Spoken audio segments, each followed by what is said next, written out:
今年是伫屏东的和平公园放国庆烟火，会放42分钟遮尔啊久，都惊这个交通来拍架。屏东县政府即届是用全接送的方式，不管你是开车、骑车，或者是坐火车来，全部拢爱坐接送车，才会当入去园区。啊，要行倒一条路过来，啊，要甲车停伫倒一场的停车场呢？来看华视新闻的整理报道。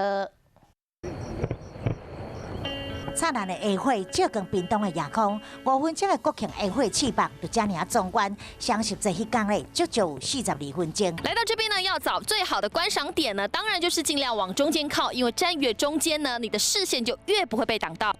观赏国庆烟火上好的地点，就是面对旧铁桥和平公园。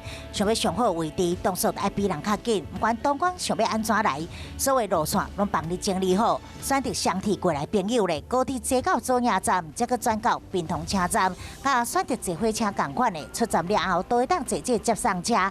若是你是开车咧，下晡2点了后开放停车，有分做第1线的加工出口区、第3线的步行边，也有省道的大武营区、甲88快速道路。